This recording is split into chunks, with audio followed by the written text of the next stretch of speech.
Hey everybody, welcome to Game Day View, presented by Caesar Sportsbook. Patrick Claybon back here with Greg Rosenthal and Cynthia Freeland. If you liked last week's NFL action, boy, do we have 4 incredible games coming up this week, Greg. I have never seen a field, like the AFC specifically, where I think all 4 teams, I don't know what your model says, has a 25% chance to make the Super Bowl. Exactly. That's how I see it. Well, that's pretty precise. I don't necessarily have that, but I will say in the AFC, it's anyone's match. In the NFC, maybe a little more lopsided in favor of, I don't know, one particular team. One thing that's always true, it's worth listening to Cynthia Freeland because she's got the lead, the early lead in our playoff pick standings. It's a new season. It's a second season. It's the most important season, so get that crown on Cynthia's head. We already did confetti. You know, that's the important season, the regular season. I'll have you know, the confetti cannon budget is doing okay here. Oh, we're going to bring it back. Okay. Maybe come Super Bowl 60, we'll have some telecommunicated confetti to go up. Here's a look at the divisional round schedule coming up. These 4 games on the way this weekend. On Saturday, it's the Bills and the Broncos, the San Francisco 49ers at the Seahawks. Sunday, we get a chance to see the Houston Texans taking on the Patriots in Foxborough, and Rams Bears in Chicago. Cynthia's got that 1-game lead because of those Buffalo Bills getting a road win, and it all starts with them. That was their first road playoff win since the early 90s. Allen in the shotgun. Fakes the pass there, looks for Kincaid, and he's got him, who carries it into the end zone for the touchdown. Dalton Kincaid strikes from 15 yards out, and the Bills have the lead back again. Lawrence back to pass, looking on an inbreaker, broken up and intercepted, picked off by Cole Bishop. Game, set, match. Buffalo's gonna win the wild card game here in Jacksonville. The Bills and the top-seeded Broncos facing off Saturday in Denver. Buffalo knocked Sean Payton's squad out of the playoffs last year. Does Denver get revenge, Greg? He does not. I'm flipping. I was wrong about the Bills last week. I'm going to be right this week. If you do this job long enough, eventually you can become time of possession, complimentary football guy. That's what the Bills will do with their run game, 26-23, because of what that man 17 can do on the ground, but also what his teammates can do when he hands the ball off. The offensive line, which has been in place essentially for 3 straight years, helped this team lead the NFL in rushing yards, 3rd in success rate this year. I think about that playoff game a year ago. They were playing it on NFL Network earlier this week, and it reminded me they had the ball for 40 minutes in that game, and 42. I think that's the perfect way to beat this Broncos passing defense, is just keep handing the ball off and maybe just a few less snaps for that elder Bills defense. Keep them off the field too.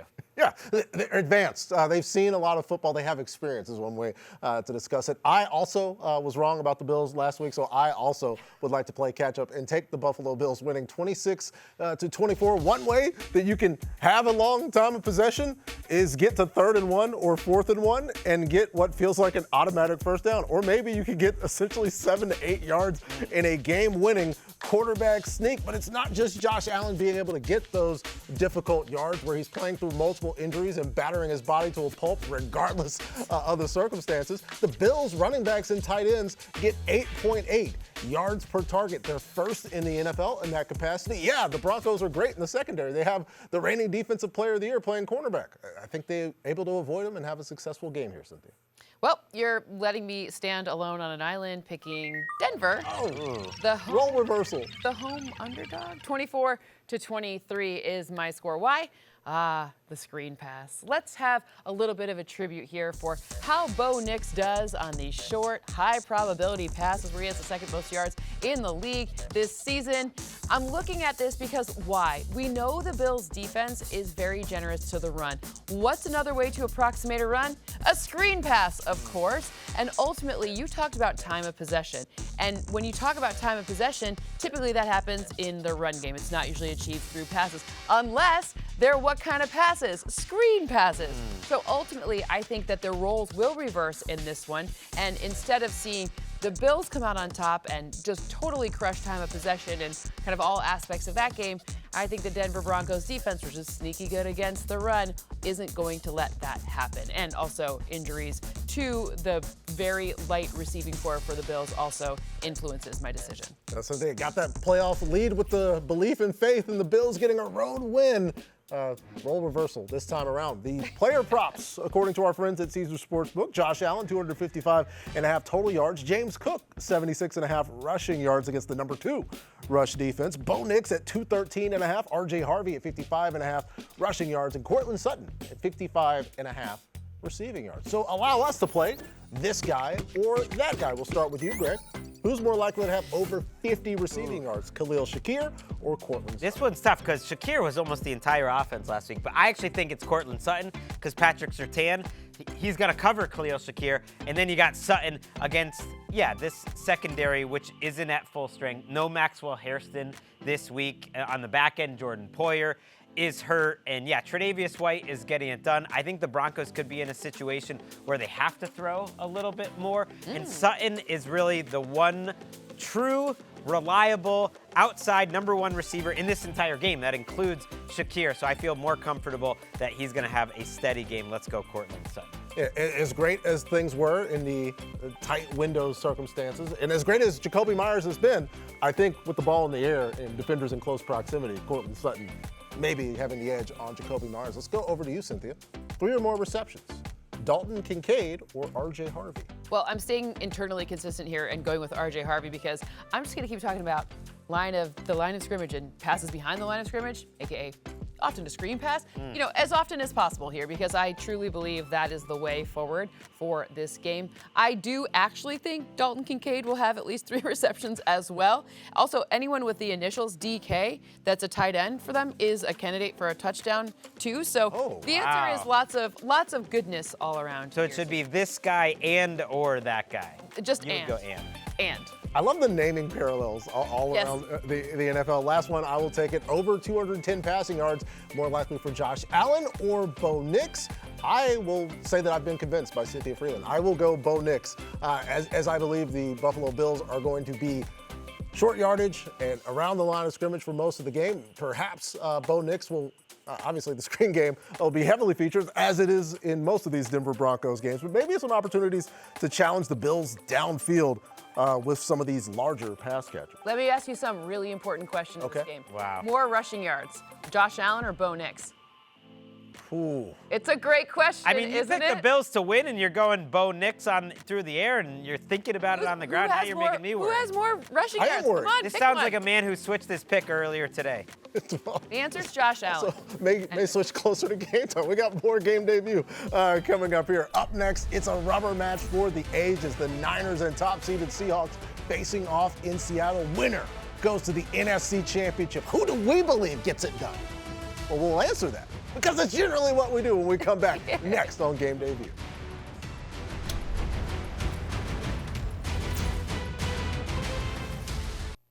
I know you feel it, man. It's gonna be a fight. Let's do what we gotta do, get this win, man. Let's go! Owens is there. Touchdown 49ers. Who can make a play? I can. Brandon Lloyd. A diving catch. Boy loses the football, and it's taken into the end zone for a touchdown. This game has taken quite the turn. Y'all thought this was a matchup. Mismatch. Fires near side, going for the end zone. Ball is picked off in the end zone. When you try me with a sorry receiver like Crabtree, that's the result you're gonna get. A lot made of Richard Sherman returning. Yeah, that look ugly on you. Touchdown Seahawks. All we got is us. That's all we need. Young boys ready? Hell yeah. Young boys ready? Hell yeah. Blitzing. He's gonna get sacked. And It's intercepted by the Seahawks. Seattle is going to win this football game. Time for Seize the Season, presented by Caesar Sportsbook, as we look at this NFC West rivalry playoff matchup between the 49ers and the Seahawks. Your first touchdown scorer odds have Zach Charbonnet and JSN leading the way, with Christian McCaffrey in the middle, a CMC sandwich, because it's Kenneth Walker III and A.J. Barner rounding out that top 5. Let's talk more about this monster matchup in Seattle. The Seahawks beat the Niners just 2 weeks ago in Santa Clara, 13-3, but Kyle Shanahan's been in the lab. There's beakers and ingredients being mixed together. There's smoke coming out. Sam Darnold, questionable with an oblique injury. Does that move your thoughts, or what do you see taking place in this game? I have Seattle winning, but by 6 points, 27-21. Of course, if the oblique injury makes him not play, things would be a little bit different. But assuming that he's playing and just injured, 27-21 in this matchup because of the run game. We saw Zach Charbonnet be the only touchdown scorer in last matchup. So in Week 18, he was the only guy from either team that got in the end zone. I don't really care about that as much as I care about how efficient the duo of him and Kenneth Walker happened to be. Third most in terms of forcing missed tackles on the season. A bunch of yards, so like over 90% of Charbonnet's yards have come after contact, 72% for Kenneth Walker. Where they're being used on the field is a little bit different. Walker tends to be the non-red zone guy, Charbonnet in the red area. It doesn't really matter though, because ultimately what happens with that? It helps Sam Darnold from turning the ball over, which that would be the path for the Niners to upset this team, given how many pieces are missing from the Niners. Yeah, it's such a great divisional rivalry, but I think of the rivalry having started back when Mike McDonald was the coach of the Ravens. It helped him get this job. I have the Seahawks winning this game, 19-13. I really trust 6 points, in the same as me. Yeah, same as you. Defense of the Seattle Seahawks. It's absolutely special. 19-13 because there's not going to be a lot of scoring. If you think about that game a couple years ago, helped Mike McDonald get this job because he forced Brock Purdy into 4 interceptions back a couple years ago. And they said, this is going to be the Shanahan killer. And you know what? He's done it. Every time Purdy plays against this awesome defense, the Seahawks make him play weird. Week 1, it was the most pressured he's ever been in a single game all season. Got a little lucky, I think, to get that win. By the way, total score of that game, 30 points. Week 18, he didn't throw a single pass over 20 yards in the whole game. Only time that happened all season. I feel great about the Seahawks. I feel even greater about that number being low. If you add up the numbers of the 2 games that these 2 teams have played this year, it adds up to about 46 between 2 games. So I think it's going to be a low-scoring game, and the Seahawks defense wins. I love what you guys have presented and brought to the table here. I disagree. I think the 49ers win this game. I think it's a 3-point win for the San Francisco 49ers, 24-21. So I see way more points than Greg. And I'm also looking back at that Week 1 game because, that man was playing in Week 1 and didn't necessarily play to Trent Williams' best extent. And I think sitting Trent Williams in that matchup, that the last matchup these 2 teams had in the regular season, was a great decision. You lose the game, you don't get a good opportunity to get home field in the playoffs, but you will have Trent Williams back playing well. He's not playing to the full extent where we expect Trent Williams to be able to execute. There were some plays, in fact, a couple of pressures that he gave up against the Philadelphia Eagles. There were also plays where the pass rusher had no opportunity. And you can get plays like this, like Jake Tonjes making a game-winning catch against the Seattle Seahawks in Week 1 because George Kittle was missing. There's some parallels here. I think Kyle Shanahan and the 49ers have an opportunity to get a win. Folks, Seize the Season is brought to you by Caesars Sportsbook. New users can get their first bet matched up to $250 win or lose. Must be 21 or older. See Caesars.com/promos for full terms. Let's get the odds to win Super Bowl 60, according to our friends at Caesars. The Seahawks leading the way, followed up by the Rams, then the Patriots and the Bills and the Broncos. And you want to get towards the longer shots, the Bears and the 49ers, as we get to some more player props. It's time for more or less. We will apply our foam fingers and we will discuss this Niners-Seahawks game. Cynthia, 1.5 passing touchdowns for Sam Darnold, more or less. I have more in that one, which is 2. I mean, it's not a ridiculous number. I understand there weren't a lot of touchdown scores in this game, and I love your argument, Greg, for a lower scoring game. But I don't necessarily think that will be the case. I also we got to bring him up because, A.J. Barner, the barn dog, he's going to be really important in this one yet again. He always likes to be that red zone area threat. I just think shorter passes in the red area and also Jackson Smith and Jigba breaking a deep pass, which is something you can do against the Niners. They give up a lot of yards to deep passes. So I don't know. I'm going, it says more, less, whatever. I love that you said you love my argument and then you just took apart my argument and totally disagree with it. That was the point. 100%. But she doesn't love the argument. She thinks there's going to be points. She loved the argument because she feels like the argument has a glass jaw. Yeah. She's swinging haymakers. You've got a rock fight, Greg. So Yes. let's put Christian McCaffrey at 55.5 rushing yards, more or less. I'm going less on this one because, look, he has not been able to get going on the ground consistently all year long. I don't think it's about him. I think it's about the offensive line, and I think it's about the team that he's going against. I mean, look, against the Eagles, similarly tough last week, about 3 yards per carry.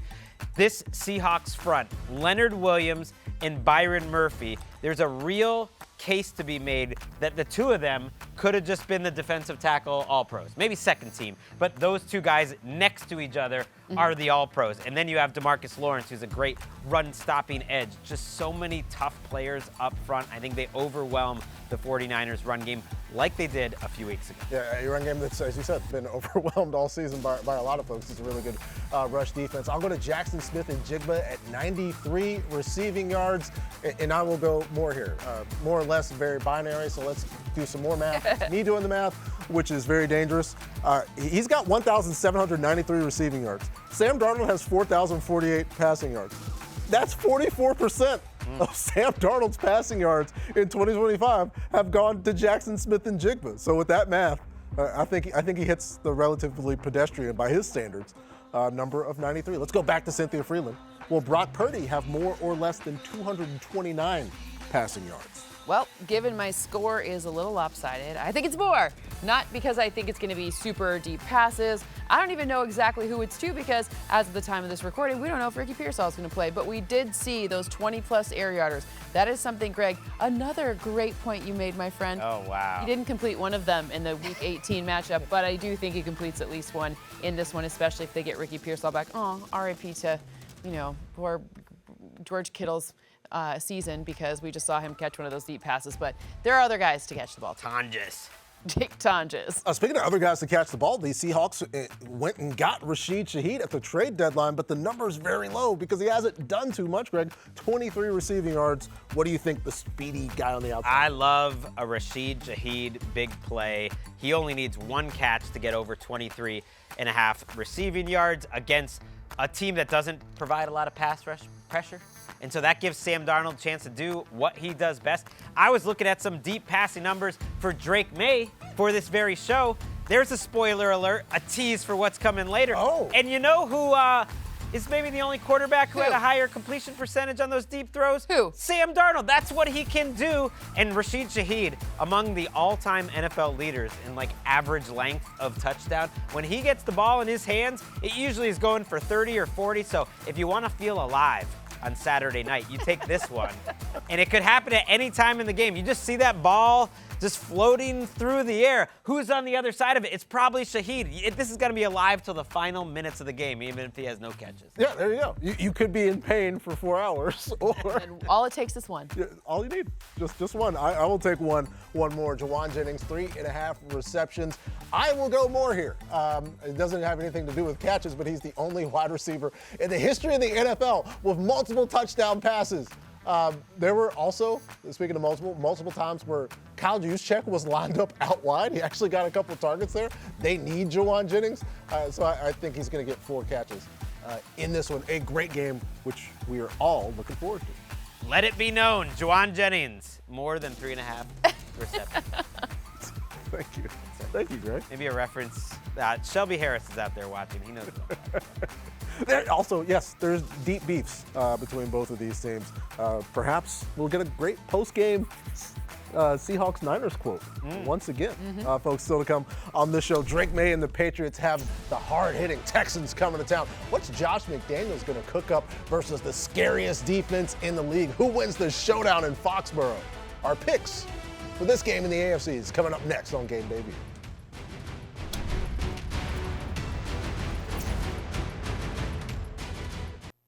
Right wing, the extra tight end out there with a play fake. Drake on a deep drop, slides left, throws into the end zone. Hunter Henry makes the catch. He's into the mid pylon. Touchdown, Patriots! That's what I'm talking about. Look at this place. They're going bonkers. Here at Gillette. What a throw off the back foot. Hunter Henry on a little slide route to the left side. And this opened this baby up. Zolak telling the radio audience to look at this place never gets old. The Patriots playing host to the Texans Sunday afternoon. Houston got their first road playoff win in franchise history last week in Pittsburgh, but could be without star receiver Nico Collins, who's in the concussion protocol after that brutal collision with the turf coming last weekend. How do you see this game going? Yeah, I think that's a really important loss for the Texans. It helped me to pick the Patriots. I have them winning this game. I now see the numbers down to 3 there. Have the Texans thread that needle if you catch my drift here. But either way, I like the Patriots to win this game because Drake May throws the ball deep better than anyone in the NFL. And if there's one problem that this Texans secondary has had occasionally, it's miscommunications, giving up some big plays, both their safeties, some of the cornerbacks not named Derek Stingley or usually Kamari Lassiter gives up a big throw. And look, Drake May has the most yards per attempt while under pressure. So many of them deep down the field to Kayshon Boutte. Sometimes it's the tight ends like Austin Hooper and Hunter Henry. Most yards per attempt under pressure of any quarterback in 4 years. So yeah, they're going to win up front, Houston. But Drake May's used to this. His pressure numbers for a team that's this good is almost unheard of. So he's had a whole regular season to get used to being under pressure and delivering. I love it. Well, you have them threading the needle. I, too, have Houston threading the needle. I have New England winning 22-20 in this matchup. I want to highlight Hunter Henry here because my whole proxy for this game is whichever quarterback is willing to take what the defense gives them best is the one that wins. And what I've seen from Drake May is that you talk about those deep balls. Those are wonderful. That's great. The defense does, he's under pressure. We get it. But he's also willing to make the second and third reads. He's not forcing things downfield. CJ Stroud sometimes has a tendency to force things downfield. Without Nico Collins, even if there is no Christian Gonzalez in this matchup, it is still not a great idea to force anything downfield against any defense, let alone the Patriots. So I'm just saying, who's willing to leverage their tight end better? Who's willing to leverage their second and third read better? My math says easily Drake May. I'm with you guys. I think the Patriots score in the 20s in this one. I think the Houston Texans score more. I've got a 25-23 win. The Patriots going to score because that's what they do. Drake May gets buckets. To get those buckets, he holds on to the ball to allow receivers to get downfield. But the problem is when you're holding on to the ball, you've got these long, fast edge rushers, including Danielle Hunter. He and Anderson had 52% of the team's pressures, the second highest rate since 2018. Going all the way back to 2018, no duo has had the percentage of pressures and also opportunities to get the ball out. We've assembled all of these plays of Danielle Hunter having the quarterback fumble the ball. We saw Drake May do that last week against the Chargers. Now we've got the plus version of the Chargers defense, the 2025 Houston Texans. So let's do some math on this matchup. Cynthia, will C.J. Stroud throw for more or less than 210 yards against the Patriots defense? I have around 230 yards for him, so that is more than 210 by about 10% there, so that's not a tiny amount more. I'm looking at the opportunity here to play from behind and target some of those other receivers not named Nico Collins. I'm looking at you, Christian Kirk. I'm looking at the opportunity there if there is no Christian Gonzalez to make use of that situation. So 230, don't go crazy, but about 230. Yeah, speaking of looking for things, we were looking for the Ramondre doubters. They're a lot more difficult to find, but it means Travion hadn't had the opportunities to get more than 38 rushing yards. I mean, a lot of those doubters are in the stands at Foxborough. They were booing him earlier this season. This running game has really turned it around. I think Travion Henderson goes over 38.5 rushing yards. Look, Will Campbell, he might have trouble pass protecting. Him and Jared Wilson on the left side of that line, they are a dynamite, athletic, run-blocking group that's really improved. I think it's the #1 way the Patriots are better now than they were earlier in the season. And Travion Henderson, maybe last week it was kind of a ugly sort of game where you're beating up on a lighter Chargers team. Today, in this weekend's game, you need some athleticism. That's Travion Henderson with some plays down the field, maybe just one big run. 39 yards, that's like That's it. if you've watched this show, we talk a lot about Blake Corum's numbers being kind of ridiculously low. That's a Blake Corum number right there. And I do think they could be going back to it. Speaking of numbers, Speaking of Patriots numbers. fans should be a little worried because this man right here is 21-12 well, thanks. when he does Straybon. So you're on an island here with the Texans, but you've been on fire when you're on your knife. Well, that's regular season number. This is the second season. Okay. This is different. It's an entirely different proposition. When we come back, we're going to break down the Rams-Bears Sunday nighter in Chicago. Are Matthew Stafford and the Ramley ready for that cold weather in Chicago? And what kind of encore does Caleb Williams have in store after last week's incredible play on 4th and 7? Our picks for Rams-Bears coming up next on Game Day View.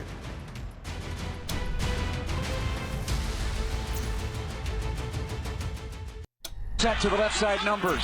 Snap back, four-man rush. Caleb with a double move. Throw down the left sideline. DJ Moore inside the 5. End zone. Touchdown. Touchdown Bears. They've taken the lead on the Packers. Now rolling right. Moving up. Waiting the heat. Still moving up. Now he throws to the end zone. And it's dropped. The interception dropped, but it doesn't matter. Game is over. Game is over. The Bears have come from all the way behind. And they beat the Green Bay Packers 31-27. Hell yeah!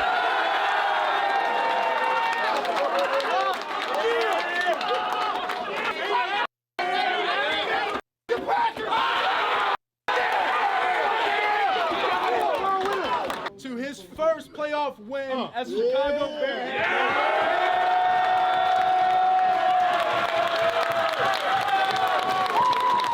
Good, better, best. Good, better, best. Never let it rest. Never let it rest. Good gets better. Good gets better. It better gets better. It better gets better. Bears on 3. 1, 2, 3. Bears!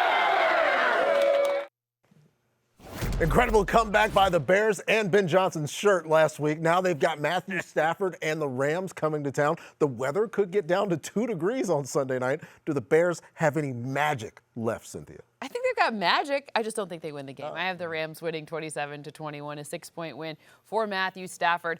I loved watching how excited the Bears got, and they are certainly not out of it at any point, but they are winning in low probability ways. When you're relying on 4th and anything, that is a tough way to go. Whereas Matthew Stafford, a guy who's your probable MVP, it's either him or Drake May. Why? Because all season long it's just been a model of consistency, consistently great. And in fact, he's had a career of consistently great. He's also had a lot of fourth quarter comebacks, and they didn't all happen in one season, too. So when I'm looking at the opportunity here, I'm talking about Matthew Stafford against the blitz. Okay, if they're going to try, it's not like the Bears are getting a ton of pressure. Matthew Stafford figuring out ways to get Devontae Adams in mismatches also seems like a good idea. And then there's always Puka Nacua, who I didn't even mention. That's a huge, massive deal in this matchup. Sorry, Hytham, our producer is a big Bears fan. Well, you didn't mention Puka Nacua, and this is teamwork right Well, that's here. why, 'cause- I'll pick it up.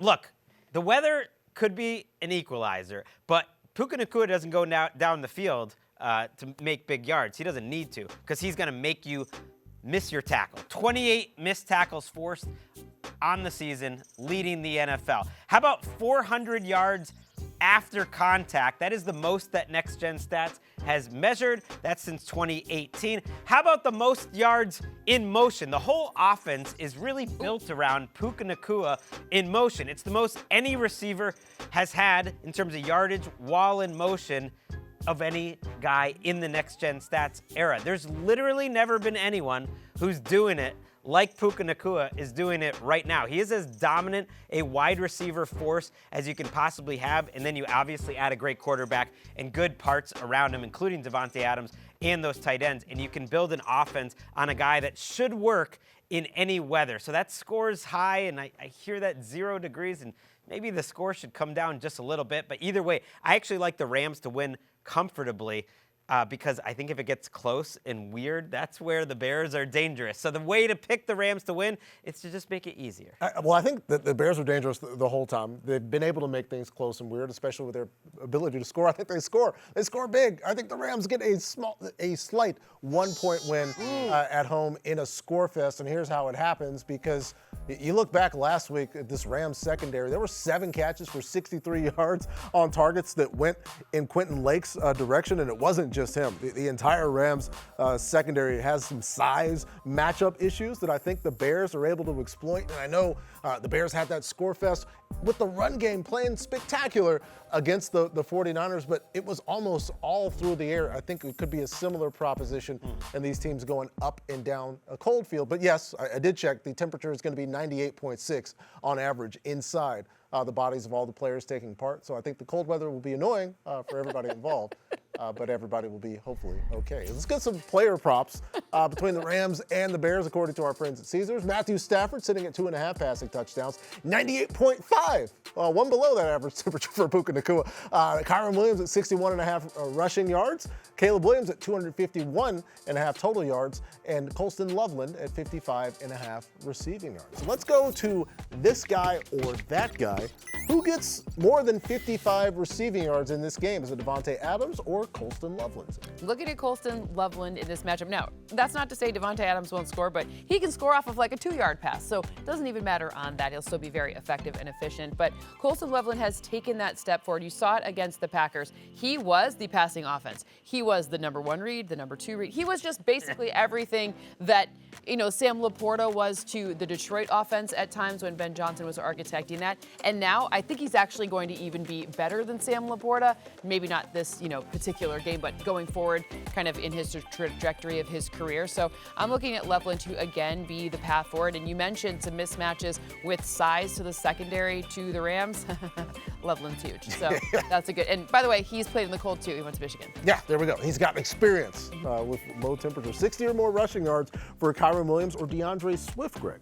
Yes, but you have to choose this guy or that guy. Yes. So I will go Kyron Williams, I think, because I think they can be playing with the lead. They had one of the highest success rates in the league in terms of team basis, and Kyron Williams was even higher than they were as a team on average. These are actually two of the best running teams in the league, and I think two defenses that are more vulnerable on the ground as a defense than they even are through the air. The difference is Kyron Williams against this Bears team, like their success rate allowed was one of the worst of any defenses in the league, whereas the Rams are definitely better in terms of their run defense. Kyron Williams also played in Indiana, which is a state over from Illinois. There it is. Outside, there you go. They've got the cold weather. Yeah, but now he's been in a dome and he didn't get used to it. But they played As in a Philadelphia last playoffs.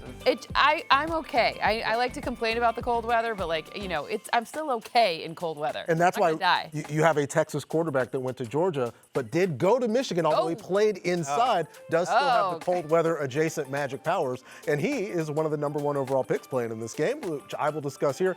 More than 34 passing attempts in the game, Stafford or Caleb Williams. I will go Stafford. I think they both hit that number, as we all have a relatively high scoring game. I've got the highest scoring game here, but I think the Rams able to, get all of these dropbacks, and not necessarily that Ben Johnson doesn't trust Caleb Williams, but if Matthew Stafford would like to pass the ball, I think Matthew Stafford does. And Sean McVay's not going to go out there and tell Matt, hey, stop throwing the ball. Kyron's being great. No, Stafford's going to throw and get 34 passing attempts in what I think will be a score fest. Coming up, we're running through all 4 divisional round games and giving you our picks for who's going to light up the stat sheet. We're talking yards on yards on yards in arguably the best football weekend of the year. Well, yeah, because it's this weekend. Buckle up. We'll be right back on Game Day View.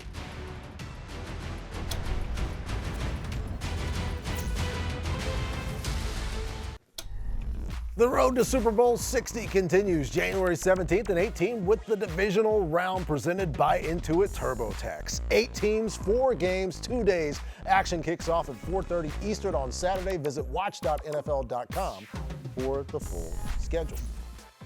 Here's a look at the totals, according to our friends at Caesars, for these divisional round matchups, sitting at 48.5 between the Rams and the Bears, 46 in Denver, 45 in Seattle, and the low-scoring affair, 40.5 in Foxborough between the Texans and the Patriots. It's time for over-under, as we've reacquired our foam fingers, which were actually confiscated earlier because we play with them too much. We're going to put up some scenarios and let you know how we feel.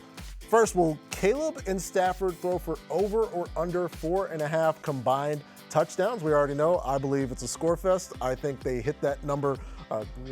Make it easy. 3 for Stafford, 2 for Caleb, and you're there, Greg.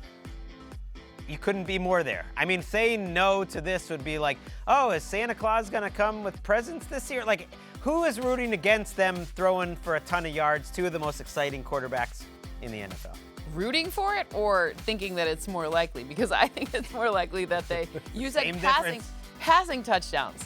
The rushing touchdown numbers matter too, right? Oh. So you're just going to have 6 touchdowns. I think if I go back to your score, it feels like, I don't know, maybe you missed something there though. I'm just saying, some of them could be on the ground too. It's okay. So she doesn't like presents for kids.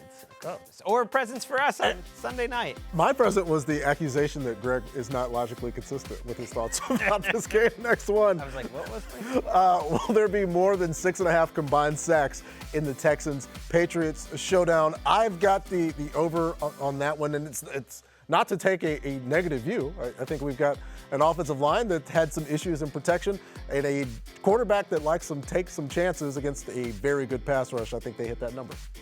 Yeah, these are two quarterbacks that have both taken a lot of sacks in their young career. Like Drake May, maybe that's his biggest weakness, that and some forced fumbles. They're not often like long sacks. If you look at the average length of Drake May's sacks, he's almost always climbing up in the pocket, and then he'll just like duck down and take a 1 or 2 yard loss. But that counts for this total. And as great as the Texans pass rush is, and I am going over here, keep an eye on Milton Williams and Christian Barmore and all their pressure, and Kayvon Chason. You got Harold Landry out there. This is an underrated Patriots defensive line. And you know what we haven't heard a lot about the last few weeks? What's that, Greg? The Texans offensive line.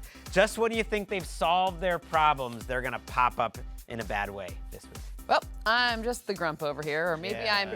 I'm the happy one here because I don't know if quarterbacks would like to be sacked. But I'm looking at this, and to me, it's because they play a really good defense in practice. They have a lot of quick solutions and quick answers to things. So I'm not suggesting that there won't be a lot of pressure. I'm looking at that sack number at 7, and that is a high number. I could be correct with just 6 sacks, just so we're clear. Yeah, and Cynthia is correct most of the time, so No. we can get there. Last one, will Josh Allen cape up and have more than 37 rushing yards against the Denver Broncos? That number feels low because it's Josh Allen. I think if he's getting 7 on a sneak, maybe there's a couple scrambles in there, a fourth quarter run as well, designed run perhaps, as they need him to, Greg, and I think he hits that number. See, I thought their regular running game with Ray Davis and James Cook was going to be so good. I actually went under for this one.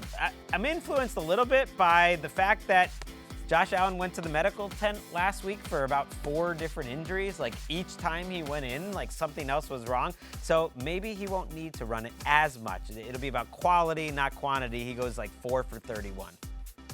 You're making a face. I'm making a face. Yeah, I'm buying this all the way up to 45 yards. Ooh. This is not like a game where this isn't week 18, folks. This is the divisional round. They want to go to the opportunity to play in the AFC Championship game. So Josh Allen's legs have been one of the most consistent things about this Bills offense, just period, full stop.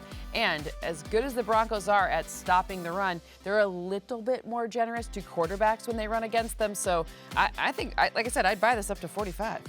Yeah. I'm with you. The idea that it's like, we'll save Josh. We don't need you to run, Josh. Saving it, just, you've got James Cook to do everything. All right, let's leave that and go to some quick picks here on Game Day Views. We took a total look, a summary look at all the games this weekend, project some stat leaders, starting with the quarterback we think that will pass for the most yards. Cynthia and I like Matthew Stafford, but you're going off the board here, Greg. I am going off the board. I'm going to be as accurate throwing that thing as C.J. Stroud will be this weekend. Look, C.J. Stroud's coming off a game where everyone is criticizing him because they couldn't get the shotgun snap right. I know it's a weird but the other snaps of the game, he looked good. And I do think of all the defenses playing this weekend, San Francisco certainly has its vulnerabilities, but in the back end, I think the Patriots, Carlton Davis could give up some big plays. Some of their safety play, their rookie Woodson could give up big plays. I think they could be in a situation where the Texans are coming back in this game, and I actually think this could be a high yardage game for C.J. Stroud in a game where they can't get it going on the ground. Is this with or without Nico Collins? Like, is there an asterisk I here? am Like, we need fully Nico expecting Collins? Nico Collins to miss this game. I'm actually I'm just expecting curious. Christian Gonzalez to play this game based on him being at practice. Just curious. CJ's going to show everyone in New England. That he doesn't need his wide out one and he can throw for all the yards. I mean, a couple years ago, he kind of was the Drake May, the next That's guy. right. I think he'll have a good game. Yeah, the highlight package there did prominently feature Nico Collins. Again, our best wishes to the Yes. number one wideout, whether or not he plays. Great season from Nico Collins. Looking back at the running backs, who we think will run for the most yards this round. Greg and I think it's James Cook, but Cynthia, you're also going off the board. Yeah, I'm going to go with Woody Marks here, kind of for the opposite reason of you, because I'm not giving CJ Stroud time to get mauled by that defensive front that you talked about for the sacks. And also, we saw Woody Marks have kind of take a pretty big step forward in this, being able to get like explosive runs there against the Steelers. Now, I understand it's a little bit different when you're playing the Patriots defense. However, I just think they're going to want to keep it in a ball control mode, let their defense win the game. How do you do that? Well, you use shorter passes, you use Woody Marks, and I think that he could have the opportunity to really just have the most yards. Of all, you're just asking one question: who's had the most yards? Nothing like having a career high for the rookie in a playoff game. Yeah, Woody Marks. in your very first playoff game. What a performance from Woody Marks. Last one, who's going to be the top receiver this weekend? Greg's going with JSN, but Cynthia and I are going with Puka Nacua. It's everything to do with what I feel will be an electrifying game script for both teams. I think they're going to be going up and down the field, and who's going to have the most receiving yards in a game that's going up and down the field with the Rams playing? Probably Puka Nacua. So, Cynthia, I think Puka has a shot to have a decent game. Just a decent game. He only has like a few decent games this season. Just kidding. Just so you have it, I have both Puka and Jackson Smith and Jigba with over 100 yards. So it's not like you're picking between 1 and 3 here. It's 1A and 1B. Also, I feel like Puka's now spent a month in my mental penalty box after appearing to ruin their season by getting on a live stream that he regretted. Since then, they've won a playoff game. He's had monster performances. I can no longer punish him for what happened. He's making it happen on the field. Yes, and hopefully that regret was with regards to the decisions and not people talking about the decision. When we come back, get a pen and a pad. It is time to write this down. We are dishing out our juiciest player props of the week. Cynthia and I wasn't ready for juicy there. Cynthia and I nailed ours last week. We can't be stopped. Step it up, Greg. You got some playoff catching up to do. We'll be back here in a few on Game Day View.